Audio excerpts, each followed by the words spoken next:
बोलो विष्णु भगवान की जय। बोलो लक्ष्मी मैया की जय। बोलो क्षीर सागर शेषनाग की जय। बोलो नारद मुनि गरुड़ बाबा की जय। बोलो ओम भगवते वासुदेवाय नमः। वैशाख माध्यम का मैं 6वां अध्याय शुरू कर रहा हूँ। नारद जी बोले, हे राजन, वैशाख महीने में मार्ग चलने से व्याकुल और प्यासे मनुष्यों को जो जलदान नहीं करते वे पक्षी की योनि पाते हैं। उदाहरण के लिए हम ब्राह्मण और घर की छिपकली का प्राचीन इतिहास कहते हैं। ये परम अद्भुत संवाद है। प्राचीन काल में इक्ष्वाकु के वंश में हेमांग नामक एक राजा हुआ। वह ब्राह्मणों का भक्त, अनिंदक, जित शत्रु, जितेंद्रिय था। पृथ्वी में जितने बालू के कण, समुद्र में जितने जल के बिंदु और आकाश में जितने तारागण हैं, उतने ही गौ उस राजा ने दान की। उसने बहुत से यज्ञ किए। उन यज्ञों की कुशाओं से पृथ्वी पर कुशा ही कुशा दिखाई देने लगी तथा गौ, भूमि, तेल और स्वर्ण दान से बहुत से ब्राह्मणों को प्रसन्न किया। कोई ऐसा दान नहीं जो उसने नहीं किया। परंतु हे राजन, सुख की इच्छा करने वाले उस राजा ने एक जलदान नहीं किया। ब्रह्मपुत्र महात्मा वशिष्ठ ने उसे ज्ञान भी कराया कि जलदान करो, परंतु उसने दुर्बुद्धि और हेतुवाद से कहा कि जल तो बिना मूल्य ही मिलता है, इसे दान करने वाले को क्या फल मिलेगा। ऐसी अनेक बातें कही और ब्राह्मण को जलदान नहीं किया और कहने लगा कि अलभ्य वस्तु दान करने से पुण्य मिलता है और ये ठीक भी है।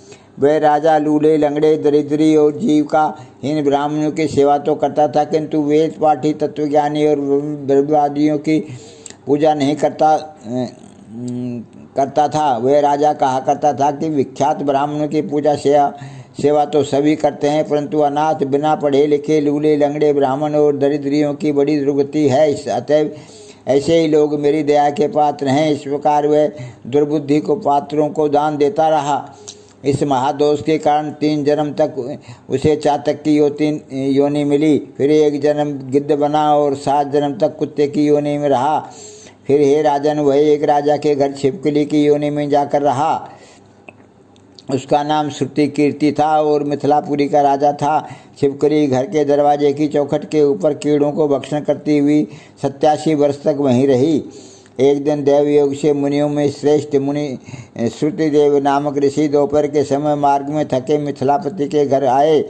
ऋषि को देखकर राजा अत्यंत प्रसन्न होकर सहसा उठकर बड़े आदर सत्कार से मधु पर्कादि से पूजन कर चरण धोने लगा और चरणोदक को अपने मस्तक पर छिड़का। तब देवयोग से एक बूंद जल उस छिपकली पर गिर पड़ा। जल की बूंद पड़ते उसे ज्ञान हो गया और नाना योनियों से दुखों से दुखित हो ब्राह्मण देवता से हाय हाय कर कहने लगी कि हे ब्राह्मण, मेरी रक्षा करो। एक छिपकली का ऐसा सब सुनकर ब्राह्मण को बड़ा आश्चर्य हुआ और कहने लगा, हे गोधा, तू कहाँ है? क्यों विलाप करता है? तेरी ये दशा कैसे हुई? तू देवता है कि पुरुष या कोई राजा है अथवा ब्राह्मण? हे माँ भाग, तू कौन है? कह तो सही, मैं आज ही तेरा उद्धार करूँगा। ऋषि की ऐसी बात सुन वह राजा मतिमान श्रुतिदेव जी से कहने लगा कि हे ब्राह्मण, मेरा जन्म इक्ष्वाकु कुल में हुआ था और मैं वेद शास्त्रों का पुण्य गाता था। पृथ्वी में जितने रस के कण हैं, जितने जल के बिंदु हैं, जितने आकाश में तारागण हैं, उतने ही गौ मैंने दान की। मैंने सभी यज्ञ किए, वापी, कूप और तालाब बनवाए, अनेकों दान दिए और धर्मपूर्वक राज्य भी किया, तो भी मेरी ऐसी दुर्गति हुई और मुझे स्वर्ग नहीं मिला।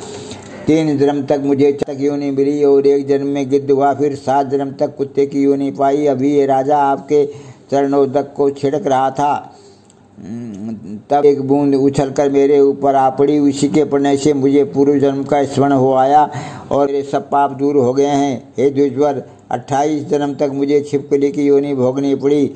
तरह तरह की देवी सृष्टि दिखाई देती है, अतः मैं इन जन्मों से डरता हूँ। हे द्विज, मेरी दशा कैसी हुई और विस्तार से कहिए।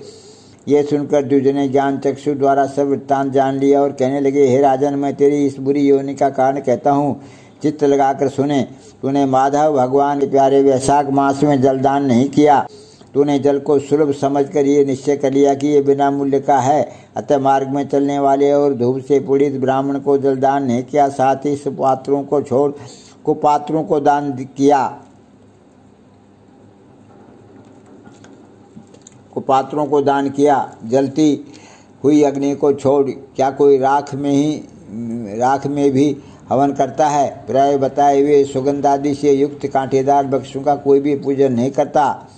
सब वृक्ष में पीपल की ही पूजा होती है। तुलसी को छोड़कर कटेरी का पूजन क्यों नहीं करते? पूज्यता के विषय में अनाथ की आवश्यकता नहीं। लूढ़े लंगड़े केवल दया के पात्र हैं, पूज्य नहीं। तपस्वी ज्ञानी वेदादि शास्त्रों के ज्ञाता ये विष्णु भगवान के स्वरूप हैं, अतः वे सदा पूज्य हैं। इनमें भी ज्ञानी ब्राह्मण सदैव भी विष्णु भगवान को अत्यंत प्यारे हैं। इसी कारण से ज्ञानी ही सदा पूज्यों में भी अधिक पूज्यतम हैं और साधु महात्माओं की अवज्ञा इस लोक और परलोक दोनों में दुखदायी है। महापुरुषों की सेवा ही धर्म अर्थ मोक्ष का कारण है। ऐसे ही करोड़ों अंध जाति कर्तव्य को नहीं देखते। ऐसे मंद आश्रम के लोगों की संगति से कुछ नहीं मिलता है। वैसे ही जलमय तीर्थ और मिट्टी अथवा पत्थर के बने देवताओं से भी तत्काल कुछ लाभ नहीं होता। ये तो बहुत काल में पवित्र करते हैं, किंतु साधु महात्मा दर्शन से ही पवित्र कर देते हैं। साधु सेवा से कोई सुशिक्षित पुरुष दुखी नहीं होता। जैसे अमृतपान करने से जन्म मरण वृद्धावस्था आदि दुख नहीं देते। तूने जलदान नहीं किया, ने साधुओं की सेवा ही की। हे इक्ष्वाकुन नंदन, इसी से तेरी गति दुर्गति हुई है। वैशाख में जो मैंने पुण्य किया है वह तेरी शांति के लिए तुझे दूंगा। इसके प्रताप से भूत भविष्य और वर्तमान कर्मों के संस्कार दूर हो जाएंगे। ऐसा कह वह जल स्पर्श कर सर्वोत्तम पुण्य का फल दे दिया। इसलिए जब उस ब्राह्मण ने वैशाख में एक दिन के स्नान का फल उसे दे दिया, तब उसके सब पाप दूर हो गए और छिपकली की योनि त्याग कर दिव्य विमान पर चढ़ दिव्य माला वस्त्र और आभूषण पहन मिथिलापुरी के महल में सब प्राणियों को देखते देखते हाथ जोड़ परिक्रमा दे नमस्कार कर आज्ञा ले स्वर्ग को चला गया। देवता लोग उसकी स्तुति करने लगे। वहाँ 10,000 वर्ष तक अनेक भोगों को भोग कर वही राजा इक्ष्वाकु के वंश में महा प्रभावशाली काकुत्सत नाम से पैदा हुआ और सप्त दीपवती पृथ्वी का पालन करता हुआ बड़ा ब्राह्मण्य साधु सेवी इंद्र का सखा और विष्णु का अंश हुआ। तब वशिष्ठ जी ने वैशाख मास में सब कर्तव्य धर्म सुनाए, जिनके करने से उसके सब दूर हो गए और देव ज्ञान को पाकर विष्णु की सायुज्य मुक्ति को प्राप्त हुआ। इसलिए ये वैशाख संपूर्ण शुभ फलों का दाता है। इसमें जो मनुष्य यथोक्त धर्म करता है उसकी आयु और यश बढ़ता है, पाप दूर हो जाते हैं, पुरुषार्थ चतुष्टय की प्राप्ति होती है और विष्णु भगवान प्रसन्न होते हैं। अतः ब्राह्मण क्षत्रिय वैश्य शूद्र ये चारों वर्ण ब्रह्मचारी गृहस्थ वानप्रस्थ और संन्यास चारों आश्रम वाले मनुष्यों को वैशाख मास के कहे हुए कर्म करने चाहिए। बोलो वैशाख महात्म्य के 6ठे अध्याय की जय।